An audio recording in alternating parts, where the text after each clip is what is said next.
ಯಾರಾದ್ರೂ ಮಾಡಿರ್ಬೋದಾ ಅಂತ ಅನ್ಸುತ್ತೆ ಸರ್ ನಿಮ್ಗೆ ಸಹಜವಾಗಿ? ಯಾಕಂದ್ರೆ ಅಲ್ಲ, ನನಗೇನು ಅನಿಸೋದು ಗೊತ್ತಾ, ಪ್ರಾಯಶಃ ತುಂಬ ಸಂಗತಿಗಳನ್ನು ಮಾಧ್ಯಮದವರೇ ಇನ್ವೆಸ್ಟಿಗೇಟ್ ಮಾಡಿ ಈ ಆರ್ಟಿಫಿಷಿಯಲ್ ಇಂಟೆಲಿಜೆನ್ಸ್ ಮತ್ತೊಂದು ಏನು ಅಂತ ನೀವು ಕಂಡುಹಿಡಿದಿದ್ದೀರಿ. ನನಗೆ ಅದರ ಬಗ್ಗೆ ಗೊತ್ತಿಲ್ಲ. ನಾನು ನಿಮ್ಮಲ್ಲಿ ಎಲ್ಲರಲ್ಲಿ ವಿನಂತಿ ಮಾಡ್ಕೊಳ್ತೇನೆ, ದಯವಿಟ್ಟು ಇದರ ಬಗ್ಗೆ ಕಂಡುಹಿಡೀರಿ. ಕಂಡುಹಿಡಿಲಿಕ್ಕೆ ಮೊದಲೇ ಉಂಟಲ್ಲ, ಎಲ್ಲ ಮಾಧ್ಯಮದಲ್ಲಿ ವಿನಂತಿ ಮಾಡ್ತೀನಿ, ದಯವಿಟ್ಟು ಇನ್ವೆಸ್ಟಿಗೇಟ್ ಮಾಡಿ. ಇದೊಂದು ಮೇಜರ್ ಇಶ್ಯೂ, ಒಂದು ಪೊಲಿಟಿಕಲ್ ಆಕ್ಟಿವಿಟೀಸ್ನ ಬಗ್ಗೆ ನಡೆಯುವಂಥ ಇಶ್ಯೂ. ದಯವಿಟ್ಟು ಇದರ ಬಗ್ಗೆ ನೀವು ಫೈಂಡ್ ಔಟ್ ಮಾಡಬೇಕು ಅಂತ ಹೇಳುವಂಥ ವಿನಂತಿಯನ್ನು ನಾನು ಮಾಡ್ತಾ ಇದ್ದೀನಿ. ನನಗೆ ಗೊತ್ತಿಲ್ಲ, ನನಗೆ ಗೊತ್ತಿದ್ರೆ ನಾನು ನಿಮಗೆ ಎಲ್ಲ ಕ್ವಶನ್ಗೆ ಆನ್ಸರ್ ಮಾಡ್ಬೋದು. ನೋ ಕಮೆಂಟ್ಸ್ ಅಂತ ಯಾಕೆ ಹೇಳ್ತಾ ಇದ್ದೀನಿ, ಮುಂದೆ ಪ್ರಶ್ನೆ ಕೇಳಬೇಡಿ ಅಂತ ಹೇಳೋದಕ್ಕೆ ಹೇಳ್ತಾ ಇದ್ದೀನಿ. ಆದರೆ ನಮಗೆ ಒಂದು ಟಿವಿಯನ್ನು ನಾನು ನೋಡಿದೆ, ಈಗ ಇವತ್ತು ಇಶ್ಯೂ ಇರುವಂಥದ್ದೇನು, ಯಾವುದೋ ಒಂದು ಅಡಿಗೆ ಬಂದಿದೆ, ಇದು ನಂದಲ್ಲ, ಆದ ಕಾರಣ ಕಮೆಂಟ್ಸ್ ಮಾಡಲ್ಲ ಅಂತ ನಾನು ಹೇಳಿದ್ದೀನಿ. ಇದರ ಬಗ್ಗೆ ಇನ್ವೆಸ್ಟಿಗೇಟ್ ಮಾಡಬೇಕೆ ಹೊರತು ಅಂಥದ್ರ ಬಗ್ಗೆ ನಾನು ಖಂಡಿತವಾಗಿಯೂ ಭಾರಿ ಬೇಸರದಿಂದ ಹೇಳಲಿಕ್ಕೆ ಇಷ್ಟಪಡ್ತೇನೆ. ಇವರಿಗೆಲ್ಲ, ಇವರ ಮಕ್ಕಳಿಗೆ ಕೂಡ ಇದು ಒಳ್ಳೇದು ಮಾಡಲ್ಲ. ನಾನು ಕೌಂಟರ್ ಮಾಡಿಲ್ಲಲ್ಲ ಅಲ್ಲ ಸರ್, ನಾನು ಭಾರಿ ಹಿಂದಿನಿಂದಲೂ ಇಂಥ ಎಲ್ಲ ಸಂಗತಿಗಳೆಲ್ಲ ಬಂದಾಗ ಇದರ ಬಗ್ಗೆ ಒಂದಷ್ಟು ಸತ್ಯ ಸಂಗತಿಗಳು ಹೊರಗೆ ಬರುವಂಥ, ಅದಕ್ಕೆ ಸಹಕಾರ ಮಾಡಿ ಆ ಮಾಧ್ಯಮಗಳಿಗಿರುವಂಥ ಗೌರವವನ್ನು ಉಳಿಸ್ಕೊಳ್ಳಿ ಅಂತ ಹೇಳುವಂಥದ್ದು.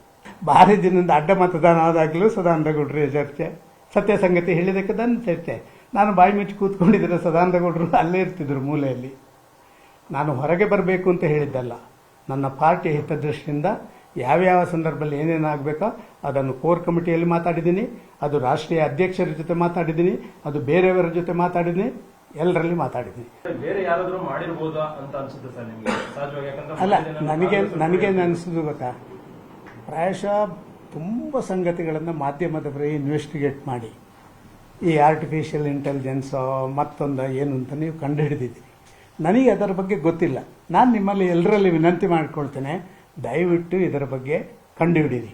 ಕಂಡುಹಿಡಿಲಿಕ್ಕೆ ಮೊದಲೇ ಉಂಟಲ್ಲ, ಎಲ್ಲ ಮಾಧ್ಯಮದಲ್ಲಿ ವಿನಂತಿ ಮಾಡ್ತೀನಿ, ದಯವಿಟ್ಟು ಇನ್ವೆಸ್ಟಿಗೇಟ್ ಮಾಡಿ. ಇದೊಂದು ಮೇಜರ್ ಇಶ್ಯೂ, ಒಂದು ಪೊಲಿಟಿಕಲ್ ಆಕ್ಟಿವಿಟೀಸ್ನ ಬಗ್ಗೆ ನಡೆಯುವಂಥ ಇಶ್ಯೂ. ದಯವಿಟ್ಟು ಇದರ ಬಗ್ಗೆ ನೀವು ಫೈಂಡ್ ಔಟ್ ಮಾಡಬೇಕು ಅಂತ ಹೇಳುವಂಥ ವಿನಂತಿಯನ್ನು ನಾನು ಮಾಡ್ತಾ ಇದ್ದೀನಿ. ನನಗೆ ಗೊತ್ತಿಲ್ಲ, ನನಗೆ ಗೊತ್ತಿದ್ರೆ ನಾನು ನಿಮಗೆ ಎಲ್ಲ ಕ್ವಶನ್ಗೆ ಆನ್ಸರ್ ಮಾಡ್ಬೋದು. ನೋ ಕಮೆಂಟ್ಸ್ ಅಂತ ಯಾಕೆ ಹೇಳ್ತಾ ಇದ್ದೀನಿ, ಮುಂದೆ ಪ್ರಶ್ನೆ ಕೇಳಬೇಡಿ ಅಂತ ಹೇಳೋದಕ್ಕೆ ಹೇಳ್ತಾ ಇದ್ದೀನಿ.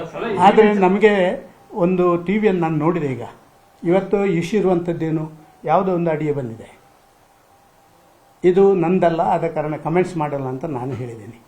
ಇದರ ಬಗ್ಗೆ ಇನ್ವೆಸ್ಟಿಗೇಟ್ ಮಾಡಬೇಕೆ ಹೊರತು ಅಂಥದ್ರ ಬಗ್ಗೆ ನಾನು ಖಂಡಿತವಾಗಿಯೂ ಭಾರಿ ಬೇಸರದಿಂದ ಹೇಳಲಿಕ್ಕೆ ಇಷ್ಟಪಡ್ತೇನೆ.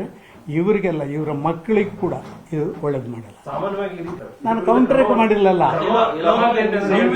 ಅಲ್ಲ ಸರ್, ನಾನು ಭಾರಿ ಹಿಂದಿನಿಂದಲೂ ಇಂಥ ಎಲ್ಲ ಸಂಗತಿಗಳೆಲ್ಲ ಬಂದಾಗ ಇದರ ಬಗ್ಗೆ ಒಂದಷ್ಟು ಸತ್ಯ ಸಂಗತಿಗಳು ಹೊರಗೆ ಬರುವಂಥ, ಅದಕ್ಕೆ ಸಹಕಾರ ಮಾಡಿ ಆ ಮಾಧ್ಯಮಗಳಿಗಿರುವಂಥ ಗೌರವವನ್ನು ಉಳಿಸ್ಕೊಳ್ಳಿ ಅಂತ ಹೇಳುವಂಥದ್ದು. ಭಾರಿ ದಿನದಿಂದ ಅಡ್ಡ ಮತದಾನ ಆದಾಗಲೂ ಸದಾನಂದಗೌಡರ ಚರ್ಚೆ, ಸತ್ಯ ಸಂಗತಿ ಹೇಳಿದಕ್ಕೆ ನನ್ನ ಚರ್ಚೆ. ನಾನು ಬಾಯಿ ಮುಚ್ಚಿ ಕೂತ್ಕೊಂಡಿದ್ದರೆ ಸದಾನಂದಗೌಡರು ಅಲ್ಲೇ ಇರ್ತಿದ್ರು ಮೂಲೆಯಲ್ಲಿ. ನಾನು ಹೊರಗೆ ಬರಬೇಕು ಅಂತ ಹೇಳಿದ್ದಲ್ಲ, ನನ್ನ ಪಾರ್ಟಿಯ ಹಿತದೃಷ್ಟಿಯಿಂದ ಯಾವ್ಯಾವ ಸಂದರ್ಭದಲ್ಲಿ ಏನೇನಾಗಬೇಕೋ ಅದನ್ನು ಕೋರ್ ಕಮಿಟಿಯಲ್ಲಿ ಮಾತಾಡಿದ್ದೀನಿ, ಅದು ರಾಷ್ಟ್ರೀಯ ಅಧ್ಯಕ್ಷರ ಜೊತೆ ಮಾತಾಡಿದ್ದೀನಿ, ಅದು ಬೇರೆಯವರ ಜೊತೆ ಮಾತಾಡಿದ್ದೀನಿ, ಎಲ್ಲರಲ್ಲಿ ಮಾತಾಡಿದ್ದೀನಿ.